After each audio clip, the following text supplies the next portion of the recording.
Oh, welcome back to another explosive episode of Learn and Listen podcast.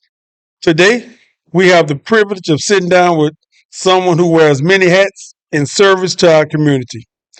He's the leader in law enforcement, serving as a lieutenant with the Shreveport Police Department, and he's also a spiritual guide, shepherding his congregation as the pastor of Upper Zion Baptist Church. Lieutenant Tyler is known for his compassion, integrity, and dedication. Whether he's working to keep our city safe or uplifting souls from the pulpit, he's been celebrated for his caring leadership, even being recognized as a City of Shreveport Employee Spotlight recipient. Join us as we dive into his journey of faith, service, and the unique balance of leading both in uniform and in ministry. This is a conversation you don't want to miss. I'm your host, Winn, And I'm Anthony Mandigo. and we would like to welcome Lieutenant Tyler. Thank you for joining us I tonight. sure appreciate it. Thank y'all for having me. Appreciate it. All right, Lieutenant Tyler, you dedicated your life to service the community, both as a police officer and as a pastor. Can you share a bit about what first inspired you to take on these two powerful yet very difficult callings? Yeah, so it really started in school. I was a member of the ROTC in high school, and that started my journey. Um, and during that time, um, prior to law enforcement, I also served in the United States Marine Corps for 4 years, Okay. and served overseas. When I got home, and just to put this out there, I think that everything that I have done, I felt like it has been a calling, Yeah. from the military, from law enforcement, and of course to being called as a minister and as a pastor. And I feel like that about everything in life. Already. If you're going to be successful in anything, I think you have to feel that you are called to do it. Otherwise, you're not going to stick with it. So, For sure. and then you have to feel that you're called because it'll make you understand that what you're doing is not about you, Mhm. but it has to be about those that you serve. Okay. And so, uh, that was kind of my road to where I am now. And I've always kept that in my heart and in my mind to remind myself and understand that this is not about me, but it's about helping someone else along the way.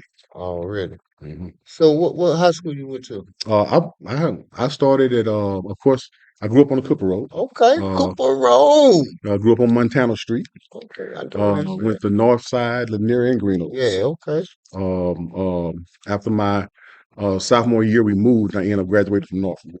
Okay. So um, I graduated Northwood and went straight into the military. Okay. Mhm. Like I remember you from way back in the day. Yeah, About how old you is anyway? I don't want to tell my About age. my age. I don't We know about how. the same, man. I'm 51. I mean, I'm, man, I'm 51. I think I might look 41. I'm a little older than you. You're a little older. A little older. Okay.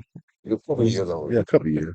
A Yeah, yeah, lot of people don't want to tell them age. yeah, yeah.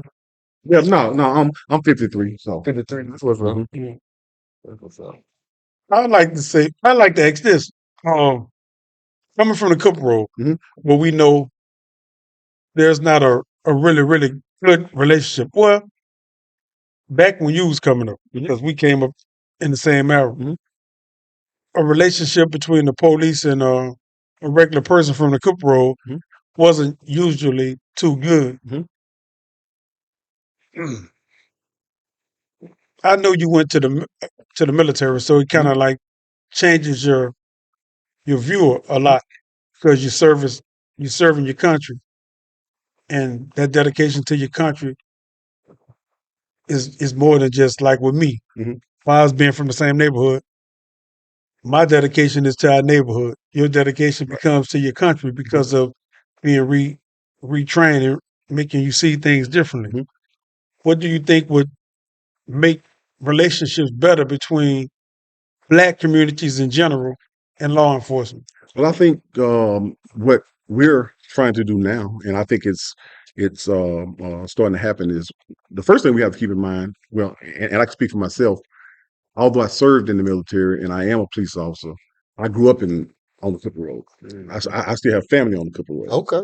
A lot of family on the Cooper Road. So, but in saying that, we have to also remember that even as police officers, we still have to show compassion. We still have to understand that just because we can, or the law gives us the ability to make, to go out and to do certain things, that you still have discretion where you can, or another person put it this way, our job is to try to make a difference in the lives of people.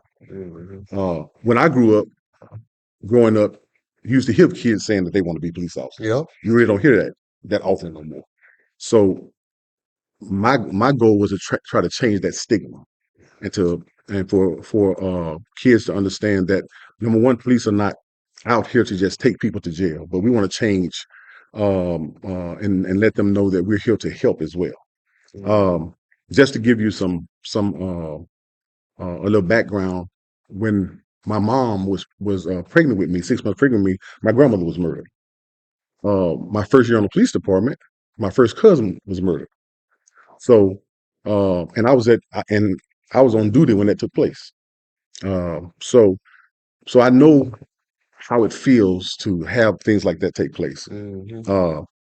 Growing up, I experienced being bullied, and I know how that can change you, and it almost changed me. But I had to remind myself, or I had to be reminded. And fortunately for me, I had someone that was in the military that became a mentor of mine to remind me, you don't want to become the very thing that you don't like. Yeah. And so that's been my goal, to spread that message amongst young people that I come into contact with now. Already. So just to answer your question, in order for us to, as police officers, we have to understand that our responsibility, number one, we can't be successful without incorporating the community within what we do. So we have to make sure that we are letting them know that they are a part of us and we are a part of them. Okay.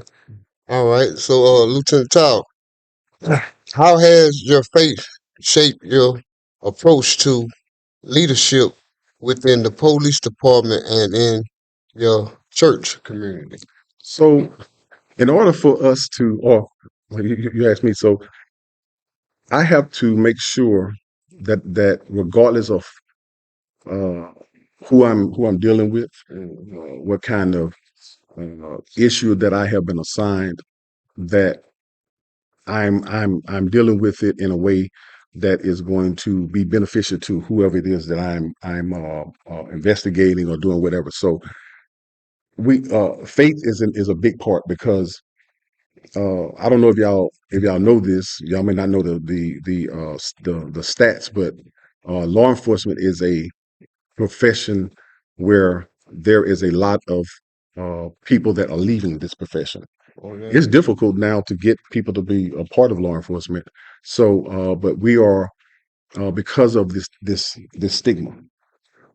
So I think faith plays a big part in that, in order to keep us, to remind us again, like I said earlier, that this is not about us. Yeah. And if you don't have something that you can hold on to, it'll make you walk away. Yeah. So faith is a big part of what we do. And so, like most of us growing up, my mom kept me in church when I was young. I mean, I tell people this story all the time. I used to say, whenever I leave my mom's house, I ain't never going back to church. Okay. But that's just how much I Yeah. used to be in church. But I remember when I was young, she used to send me to my grandmother's house in Minden.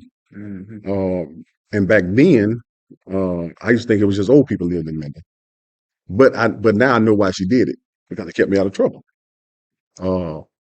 And so when I left, and got old enough and left and went in the military and things like that, I tried to stay away. But even in the military, on base, I used to go to services and stuff like that because of what was instilled in me. The Bible says, if you train up a child in the way that they should go, they may depart, they may stray, but they won't depart. In other words, they may wander off the path for a little while, but eventually they're going to come back. And that's what happened to me. Did you ever ride that bus? Y'all remember that bus that used to take us to church? I never rode it. Have anyone of y'all ever went? in Longview? What it was, Longview? Yeah, Longview. Yeah. way back Top in the yeah, long early ago. Yeah. '90s. I know what you're talking about. I Yeah, never rode yeah, it. we never. You know, Yeah, we got Yeah. on there before. We went yeah, there. Hmm. yeah. It We can was, go. it was that nice church. Yeah, It was way out there. We Hmm. didn't know where we was going. yeah, You remember them days? Though?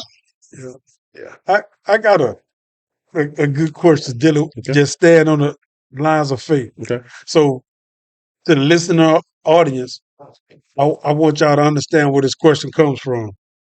Lieutenant Tyler, he's not only a police, he's someone that investigate the police. So if the police does something wrong, he On he their trail. Hmm. he investigate that. Mm-hmm. But I'm speaking to this from a spiritual point. So we have a high police homicide rate when it comes to the black community. Mhm.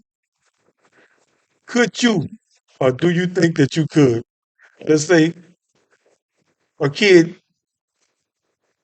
you know his parents, Mhm. and he was murdered by the police, and his parents asked you to reside over his funeral. So you're doing an investigation of the police that murdered this kid, and his parents want you because they trust you and Mhm. they love what you do. They love your Mhm. word. They want you to be the pastor of his funeral. Do you think you could do it? I could. Because again, you have to remove yourself. Yeah. So they have put confidence in you to do something. So again, this is about trying to get them through a situation. Because because number one, you should be already if there's that connection with the family anyway, you should already be providing them with some type of counseling or some type of Yeah. guidance in the first place. Mhm. And it should be on a spiritual level. I think sometimes, depending on the position that you're in, it can be detrimental. Let me put it that way, to try to guide them in a direction away from where they are, if that makes sense. We need to get them through what they're going through first, Mhm. and then we can deal with everything else after the fact. So yes, I feel like I could do it. As a matter of fact, not necessarily dealing with that particular situation, but I have dealt with something like that similar. I think that would be a great bridge I'm telling you. between the community and the police because we're looking at one police that did this, Mhm. but we're looking at his family trusting the police to do the emceeing over Mhm. doing the eulogy Mhm. over his grave. I think that'd be great. But we're gonna pause for a few minutes, take a break, and we'll be back with something way more interesting with Lieutenant Tyler. I'm telling you. Those who are looking at us